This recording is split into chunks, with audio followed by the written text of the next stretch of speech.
2004 চনলৈ চুবুৰীয়া ৰাজ্যৰ পৰা প্ৰায় 50% চাহ প্ৰাক্তন চাহ শ্ৰমিক আদিবাসী লোক অসমৰ প্ৰব্ৰজন হৈছে।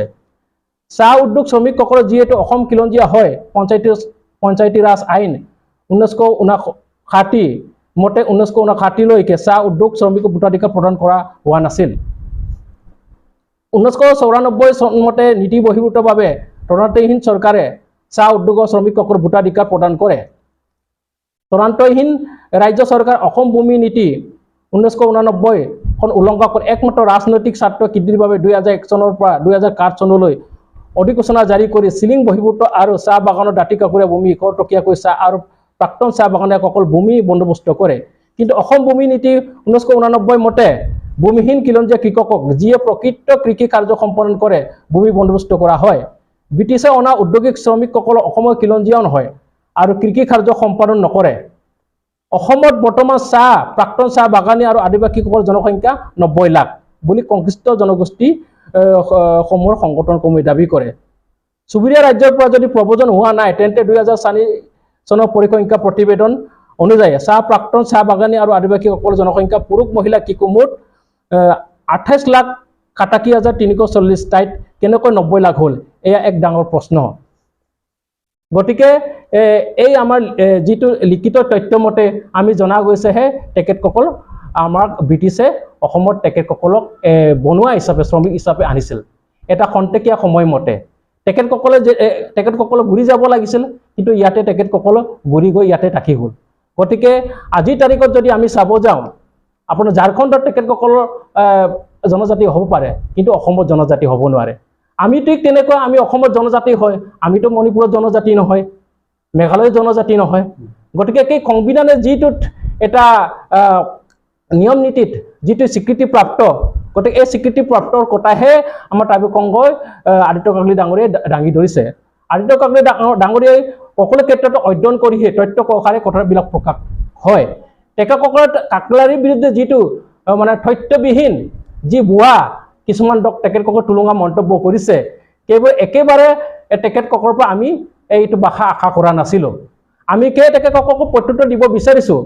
তেখেতসকল ভাতৃঘাতী সংঘৰ্ষৰ কথা কৈছে, আমি ভাতৃগত সংঘৰ্ষ কেতিয়াও আমি আশা কৰা নাই, আমি নিবিচাৰোঁ। আমি শান্তিপ্ৰিয়, আমি শান্তি হিচাপে থাকিব বিচাৰোঁ। অনাগতৰ দিনত কিবা যদি ভাতৃঘাতী সংঘৰ্ষ হয়, গতিকে আদিবাসী ছাত্ৰ সন্থাই সম্পূৰ্ণভাৱে জগৰীয়া হ'ব। গতিকে সেই কথা আমি ককিয়াই দিছোঁ। আৰু এটা কথা আমাৰ সকলো ইতিহাসবিদসকলে ক'ব, সেইটো আপোনালোকে অধ্যয়ন কৰিব পোনপ্ৰথমে, তাৰ পিছত মন্তব্য আগবঢ়াব। এনে যাহা তাহা মন্তব্য আগবঢ়ালে এইটো আমি সহ্য কৰিব নোৱাৰিম। পাভত গজা ট্ৰাইবেল সংঘ, পাভত গজা সংগঠন এটা নহয়। আদিত্য কাকলাৰী এজন পাভত গজা নেতা নহয় আপোনালোকৰ দৰে। আচাক সৌসিদিনা জন্ম হৈছিলে আমাৰ ট্ৰাইবেল সংগঠন, অসমৰ ট্ৰাইবেল সংঘ বহুত দিনতে জন্ম হৈছিলে। সেইটো অধ্যয়ন কৰক আপোনালোকে, তাৰপিছত মন্তব্য আগবঢ়াওক। আপোনালোকে আদিত্য কাকলাৰীৰ বিৰুদ্ধে আন্দোলন কৰিম বুলি কৈছে, যে পুতলিকে দাহ কৰিম বুলি, আমিও বহি নাথাকোঁ। শোণিতপুৰ জিলা ট্ৰাইবেল ইটোলৈকে বহি নাথাকে আপোনালোকৰ সেইটো যদি পুতলিকা তেখেতৰ বিৰুদ্ধে পুতলিকা দাহ কৰে। সময়মতে চৰকাৰো ট্ৰাইবেল সংঘৰ বিপৰীতে পৰিচালিত কৰিব বিচাৰিছে, হয়, তাত কি ক'ব আপুনি? আমাৰ ট্ৰাইবেল সংঘক কেতিয়াও বিচলিত কৰিব নোৱাৰে, কাৰণ আমাৰ এটা অধ্যয়ন আছে।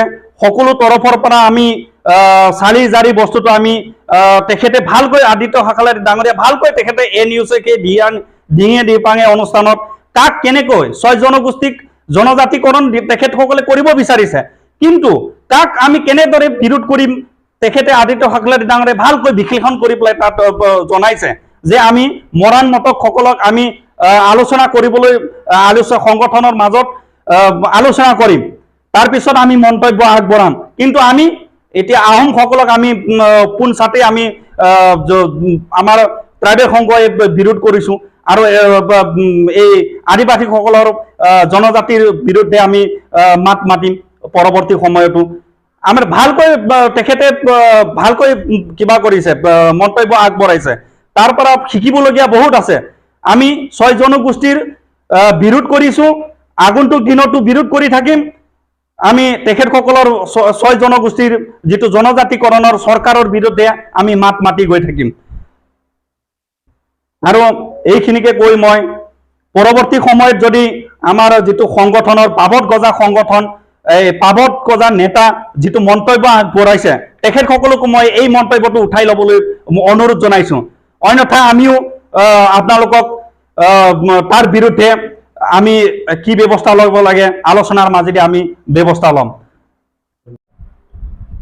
সন্মানীয় সাংবাদিক বন্ধুসকল, কেইদিনমান আগত আমাৰ ট্ৰাইবেল সংঘৰ সম্পাদক প্ৰধান শ্ৰীযুত আদিত্য খাখলাৰী ডাঙৰীয়াৰ বিৰুদ্ধে তেখেতে এটা নিউজত তেখেত দিহিঙে দিপাঙে এটা অনুষ্ঠানত তেখেতে সুন্দৰভাৱে আদিবাসীসকলক কেনেদৰে আমাৰ অসমত তেখেতসকলক ব্ৰিটিছে অনা হৈছিলে সেইটো ইতিহাস লৈ পেলাই তেখেতে ইতিহাস অধ্যয়ন কৰি পেলাই তেখেতে সেই কথাটো কৈছিলে। সেইটো ইতিহাসৰ পাতত আছে, আমি জানো, কিন্তু সেইটো সঁচা কথা কওঁতে আজি অসমৰ আদিবাসীসকলে তেখেতক বিভিন্ন প্ৰকাৰে দাবী ধমকি দিছে যে তেখেতক পাভত গজা নেতা বা আমাৰ ট্ৰাইবেল সংঘক পাভত গজা এটা সংগঠন বুলি তেখেতসকলে মন্তব্য আগবঢ়াইছে। আমি শোণিতপুৰ জিলা ট্ৰাইবেল ইউথ লীগৰ তৰফৰ পৰা তেখেতসকলকো আমি ক'ব বিচাৰিছোঁ, সকিয়নি দিব বিচাৰিছোঁ, অধ্যয়ন কৰক আপোনালোকে। আপোনালোকৰ আশা কেতিয়া জন্ম হৈছিলে সেইটো নিজে প্ৰথমতে অধ্যয়ন কৰক, আৰু আমাৰ ট্ৰাইবেল সংঘই কোন চনত কেতিয়া জন্ম হৈছিলে সেইটো আপোনালোকে অধ্যয়ন কৰক। আৰু আপোনালোকে নিজে নিজৰ বিষয়ে নাজানে, আপোনালোকে কেতিয়া অসমত জন্ম হৈছিলে। আমি হওঁ ট্ৰাইবেলসকল, আমাৰ এই অসমৰ ভূমিপুত্ৰ হয়, সেইটো জ্ঞানটো অধ্যয়ন কৰক আপোনালোকে। এনে অধ্যয়ন নথকাকৈ যাহা তাহা বকি থাকিলে নহ'ব। তেখেতে ইতিহাসৰ পৰা কৈছে, ইতিহাসৰ পাতত আপোনালোকক ব্ৰিটিছসকলে চাহ শ্ৰমিক হিচাপে আনিছিলে, হয়নে নহয় সকলো ইতিহাসবিদসকলে ক'ব, সেইটো আপোনালোকে অধ্যয়ন কৰিব পোনপ্ৰথমে, তাৰপিছত মন্তব্য আগবঢ়াব। এনে যাহা তাহা মন্তব্য আগবঢ়ালে এইটো আমি সহ্য কৰিব নোৱাৰিম। পাভত গজা ট্ৰাইবেল সংঘ পাভত গজা সংগঠন এটা নহয়, আদিত্য খাখলাৰী এজন পাভত গজা নেতা নহয় আপোনালোকৰ দৰে। আশাক সৌসিদিনা জন্ম হৈছিলে আমাৰ ট্ৰাইবেল সংগঠন, অসমৰ ট্ৰাইবেল সংগঠন বহুত দিনতে জন্ম হৈছিলে, সেইটো অধ্যয়ন কৰক আপোনালোকে, তাৰপিছত মন্তব্য আগবঢ়াওক। আপোনালোকে আদিত্য খাখলাৰীৰ বিৰুদ্ধে মাত মাতি আন্দোলন কৰিম বুলি কৈছে, যে পুতলিকে দাহ কৰিম বুলি, আমিও বহি নাথাকোঁ। শোণিতপুৰ জিলা ট্ৰাইবেল ইউথলৈকে বহি নাথাকে আপোনালোকৰ সেইটো যদি পুতলিকা তেখেতৰ বিৰুদ্ধে পুতলিকা দাহ কৰে। সময়মতে অসম চৰকাৰো ট্ৰাইবেল সংঘৰ বিপৰীতে পৰিচালিত কৰিব বিচাৰিছে। লোককৰ যোৱা 2-3 দিন ধৰি অসমৰ সংবাদ মাধ্যম যোগেদি সদৌ অসম আদিবাসী ছাত্ৰ সন্থাই ধাৰাবাহিকভাৱে সংবাদমেল পাতি বিভিন্ন জিলাত সদৌ অসম ট্ৰাইবেল সংঘৰ সম্পাদক প্ৰধান চিচিটোৰ মুখ্য সমন্বয়ক আদিত্য কাকলি ডাঙৰীয়াৰ বিৰুদ্ধে বিভিন্ন মিছা অভিযোগ উত্থাপন কৰি কেইবাৰ ভিত্তিহীনভাৱে অপপ্ৰচাৰত লিপ্ত হৈছে। সেইবাবে আমি শোণিতপুৰ জিলা ট্ৰাইবেল সংঘই এই অপপ্ৰচাৰত লিপ্ত হোৱাৰ বাবে সদৌ অসম আদিবাসী ছাত্ৰ সন্থাক তীব্ৰ গৰিহণা আৰু ধিক্কাৰ দিছোঁ। আমি তেখেতসকলকো স্পষ্টভাৱে ককিয়াই দিব বিচাৰিছোঁ যে তেখেতসকলে আমাক জনজাতিসকলৰ ভালকৈ তেখেতসকলক অধ্যয়ন কৰিব লাগে। অধ্যয়ন নকৰাকৈ তেখেতসকলে তুলুঙা মন্তব্য আগবঢ়াইছে। মই তেখেতসকলৰ বিষয়লৈও আমি শোণিতপুৰ জিলাই কিছু তথ্য তেখেতসকলৰ ওপৰত মানে প্ৰকাশ কৰিব বিচাৰিছোঁ। উপনিৱেশ গঢ়ি তোলাৰ আগৰে পৰা কেইডোখৰত বা ৰাজ্যত থকা লোকসকলেহে খিলঞ্জীয়া ইণ্ডিজিনাছ লোক হয়।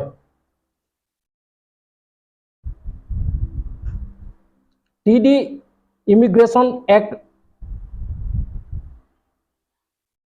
1023 labour code centre gov archive New Delhi মতে ব্ৰিটিছে 30/9/1947 তাৰিখলৈকে বিহাৰ, মধ্যপ্ৰদেশ, পশ্চিমবংগ, উৰিষ্যা আদি ৰাজ্যত পৰা উদ্যোগিক চাহ শ্ৰমিক হিচাপে আমদানি কৰিছিল। প্ৰথম অৱস্থাত 30/9/1947 এই চাহ উদ্যোগ শ্ৰমিক সংখ্যা আছিল 4,92,749। কিকিউ আছিল 4,73,307, মুঠ 9,64,051। পাছত আৰু 43,000 কাঠজনক আমদানি কৰাত তেওঁলোকৰ সংখ্যা মুঠ 10,09,064 জন। আইন অনুসৰি 1947 চনলৈ 21,047 জনক নিজ ৰাজ্যলৈ প্ৰৱৰ্তন কৰা হৈছে। অৰ্থাৎ 1947 চনলৈকে আমদানিকৃত চাহ শ্ৰমিকসকলৰ সংখ্যা আছিল 9,88,17 জন। 1955 চনলৈকে চাহ উদ্যোগৰ মজদুৰ নিজ ৰাজ্যলৈ প্ৰত্যাপন কৰা হৈছিল। 2004 পৰিসংখ্যা প্ৰতিবেদন মতে অসমৰ চাহ বাগানবিলাকৰ মজদুৰ সংখ্যা 28,88,340। বিপৰীতে এবিটা Assam branch of India tea association মতে 12,50,000। অৰ্থাৎ 2004 চনলৈ জনজাতিসকলৰ বুৰঞ্জী তেখেতসকলে নাজানে। এই বুৰঞ্জী তেখেতসকলে অধ্যয়ন কৰা দৰকাৰ। আমি অসমৰ আদিবাসী হয়, আমি ইয়াৰ জনজাতি, প্ৰকৃত জনজাতি। গতিকে আমাৰ ওপৰত তেখেতসকলে যিটো নিকৃষ্ট কিছুমান টুলুঙা মন্তব্য কৰিছে, আমাৰ ট্ৰাইবেল কংগ আদিবাসীসকলৰ ওপৰত ভয় খাই পেলাই তেখেতসকলে টুলুঙা মন্তব্য কৰিছে, বহুত অপপ্ৰচাৰ কৰিছে।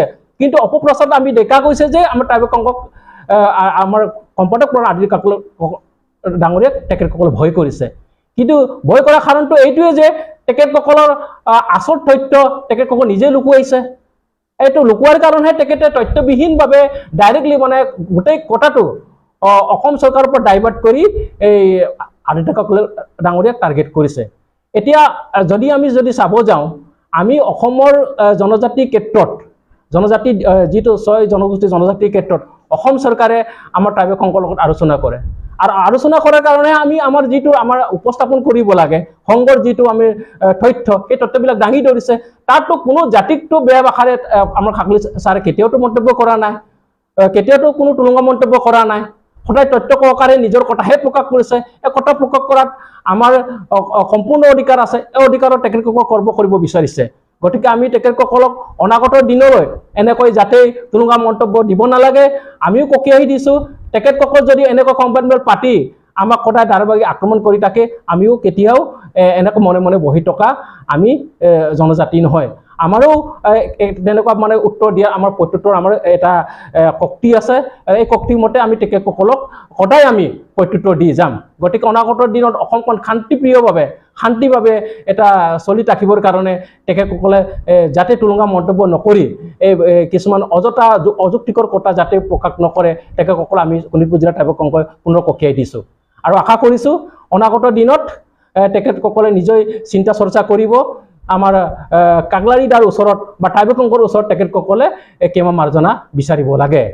গতিকে ক্ষমা মাৰ্জনা বিচাৰিহে আমি শান্ত হ'ম। অন্যথা আমিও বহি নাথাকোঁ, আমিও তেখেতসকলে যিটো আমাৰ যোগ্য প্ৰত্যুত্তৰ দিয়ে আমিও তাৰ যোগ্য প্ৰত্যুত্তৰ দিবলৈ সদায় আমি সাজু আছোঁ।